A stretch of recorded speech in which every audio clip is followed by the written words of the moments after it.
My name is Sterling, and I am on location.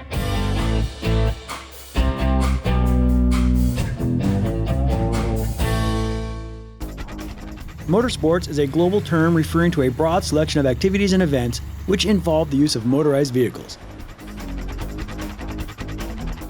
These often include competitions with both paved challenges and off-road adventures. In this episode, Dogmatics and I go off the beaten path, exploring the rugged backcountry of the Pacific Northwest through 4x4 rock crawling across lava fields and a navigation-based driving challenge known as the Gambler 500. Our 4x4 rock crawling expedition began at the Rim Butte Jeep Trail, located in an isolated section of the Deschutes National Forest. This is a partnership between Oregon Parks and Recreation, the Bureau of Land Management, and the U.S. Forest Service. The Rim Butte off-highway vehicle area offers 18 miles of trail systems, rated most difficult to extreme.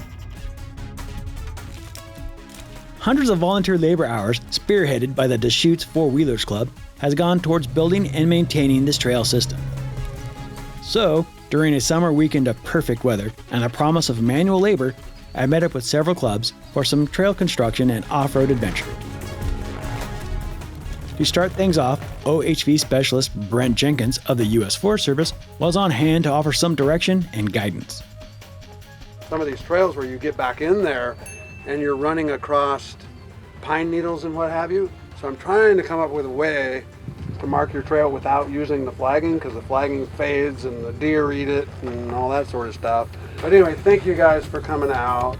For those of you who have never been here, I think you're gonna in for a treat. This trail's pretty awesome. Every time I walk through it, the more I like it.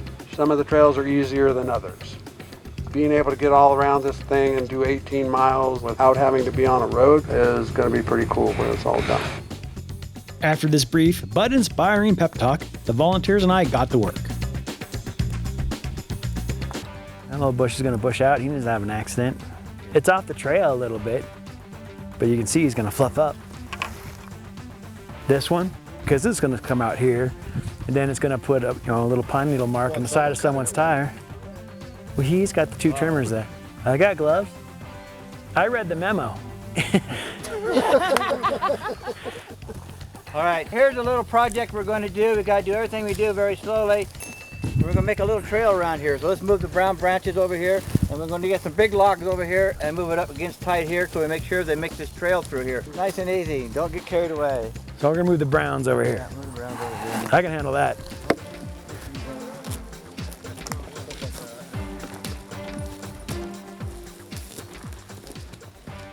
The crew's clearing the trail to get rid of biomatter that might light on fire through hot exhaust or catalytic converters.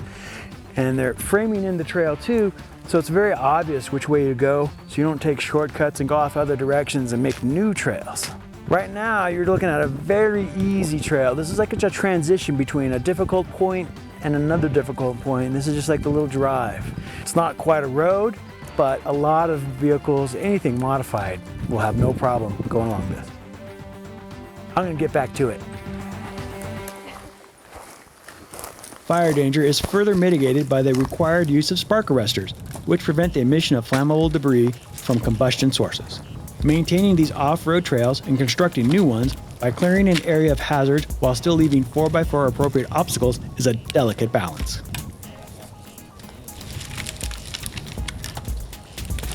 Oh, it's looking good. Shaking the bush, boss. Shaking the bush. I didn't know that trail prep was so much gardening.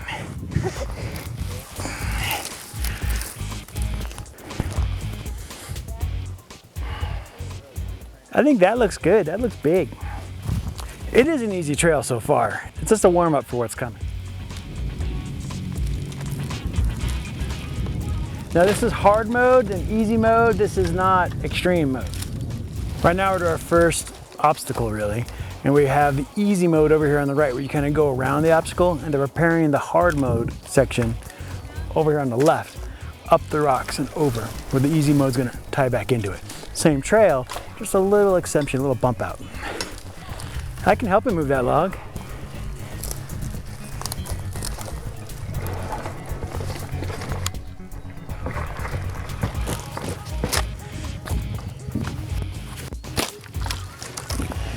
Randy's using the saw to get some bigger logs out of the way.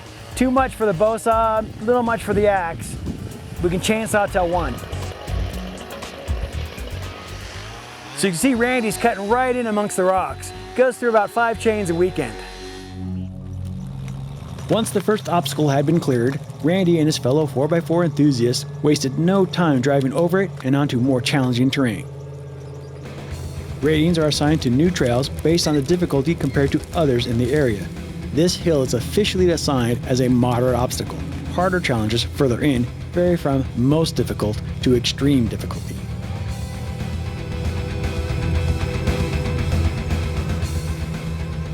The groups I was with today included the Deschutes Four-Wheelers Club, High Country Four-Wheelers, and Strawberry Hill Four-Wheelers.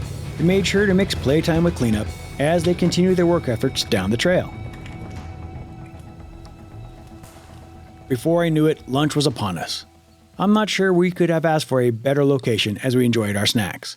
For remote areas like Rim Butte, there is no trash collection. The leave no trace policy to pack out all trash and leftover food is especially important. This common saying, directed towards backcountry visitors, has been around for some time. It is taught by a variety of organizations, including the Boy Scouts of America, where decades ago I made it to the rank of Eagle Scout. Did you know that aluminum cans and some plastic bags have a life expectancy of several hundred years? That's why, as we finished our snacks, we did an area check for anything we might have left behind.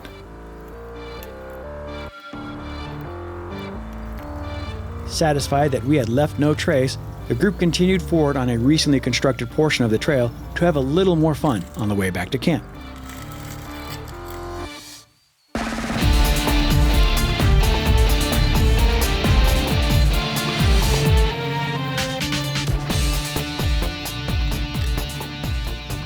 Wheel modifications are required for rock crawlers.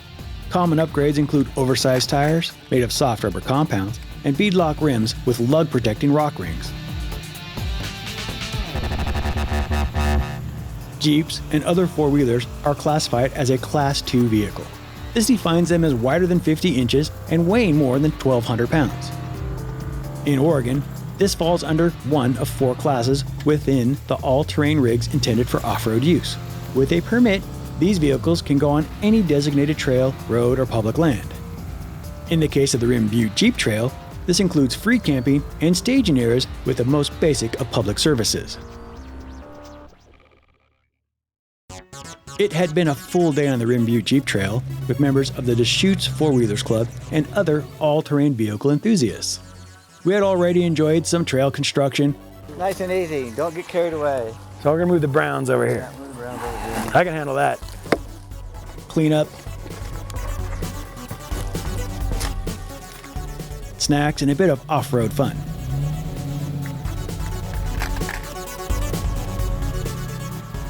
Now, as the sun began to set, I was invited to observe some rock crawling action over a group of obstacles rated most difficult to extreme difficulty.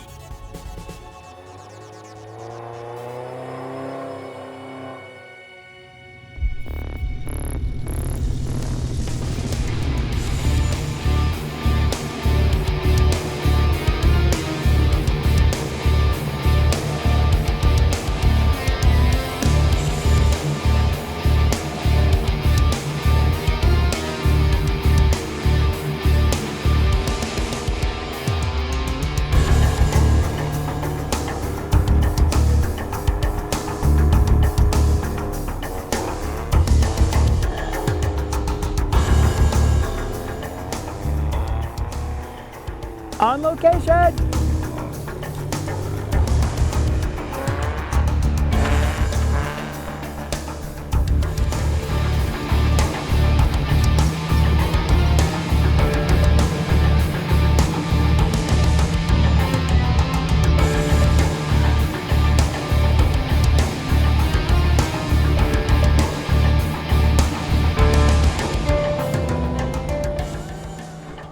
Randy, you got too close to the edge.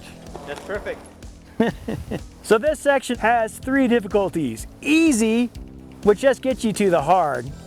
And then extreme, which you saw the little green one come up. Because he's just a show off. Little Willie. This is an extremely unique, one-of-a-kind trail system. It's brand new. It's just been put in the last couple of years. Some parts are impossible. They'd like you to come give it a shot. And you come out here, you can camp in the campgrounds for free, purchased by OHV money, built by the Forest Service and the volunteers. Stay here while you try crawling around on their rocks. All you need is a 4x4, an OHV sticker, a sense of adventure, and extra gas.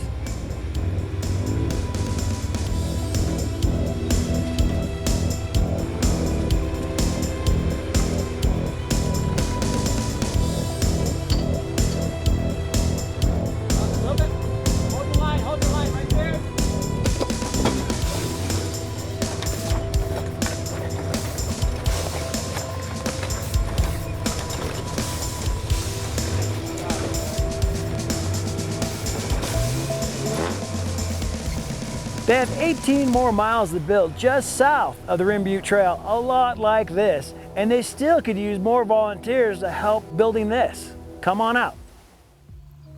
As the light began to fade over the horizon, the group and I settled in for an evening under the stars, before day 2 of our rock crawling adventure.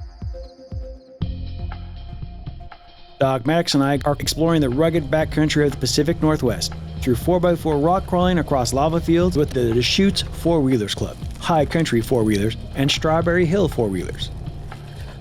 The next morning, bright and too early, I caught up with Randy to learn more about how the Rim Butte Jeep Trail came to be. Morning, Randy. Morning, Sterling. How are you today? I'm fantastic. Thanks so much for coming out to talk about the Rim Butte Trail.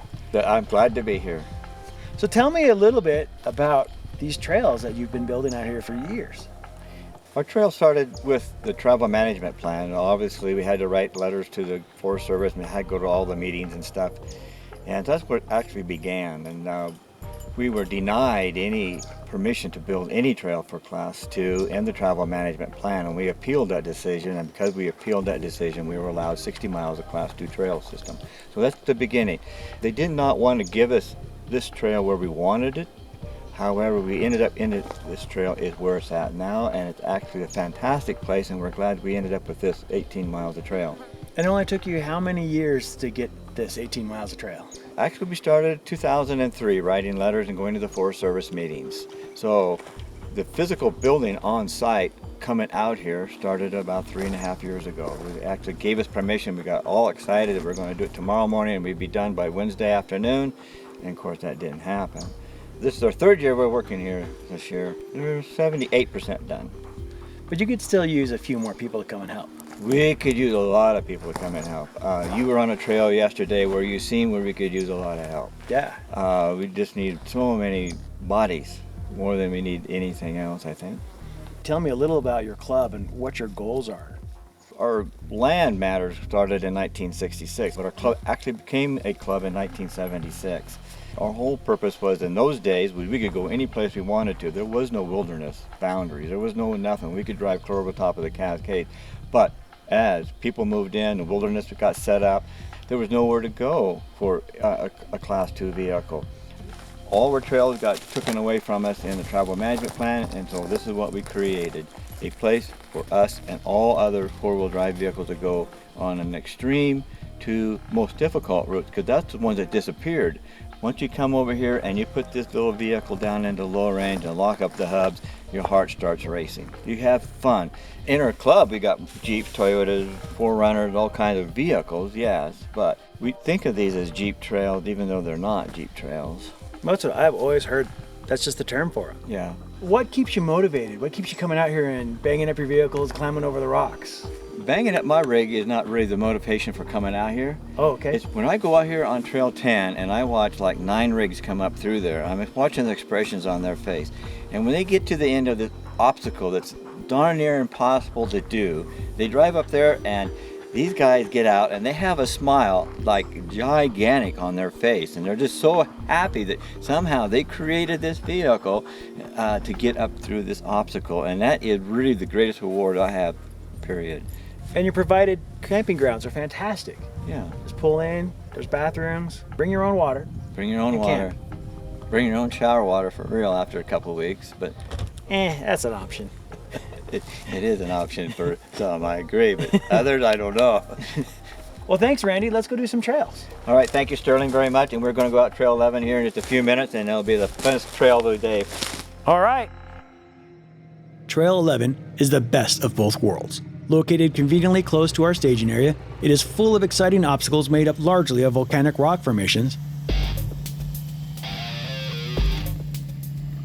After my participation yesterday, Randy was kind enough to hand over the keys.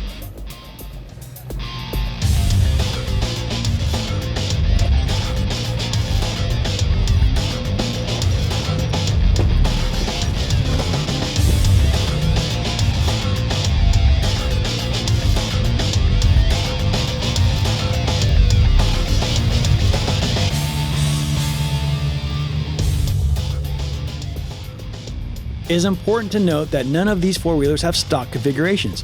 In order to safely rock crawl through the Rim Butte Jeep Trail, you need a minimum of 35-inch tires, lockers front and rear, and a winch. But beyond that, you should expect to spend some time in your garage modifying your rig with an upgraded suspension, shocks, and a roll cage. Once you get out here, expect to spend several hours per mile of crawling.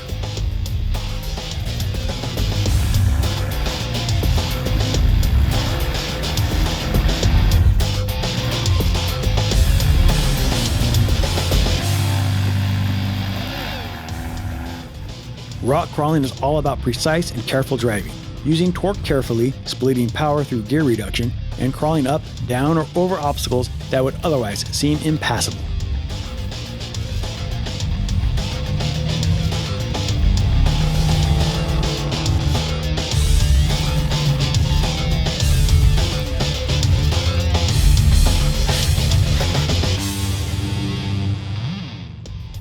Having the opportunity to rock crawl in Randy's Jeep and seeing the guys around me take on the difficult and extreme obstacles showed the importance of using a properly modified vehicle.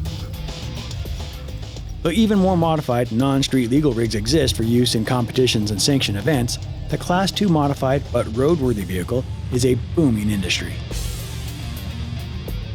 According to a recent study by the U.S. Forest Service, the past 30 years has seen the driving of Class 2 motor vehicles off-road as one of the fastest growing categories of outdoor activities in the country. Nearly 1 in 5 Americans aged 16 or older participate in off-highway vehicle recreation. Statistics show that most are between 20 to 50 years old, male, and urban, but the trend is slowly shifting to be a more diverse group that includes females, ethnic variety, and families. On average, people spend about 34 days per year in the backcountry, or almost 3 days per month, and are among those most likely to visit a wilderness or primitive area, photograph their adventures, and enjoy snacks, or what some might call a picnic. One thing is for sure, rock crawling isn't going away. It's organizations like the Deschutes Four-Wheelers Club that are working hard to ensure Class 2 vehicles have an off-road place to play for years to come.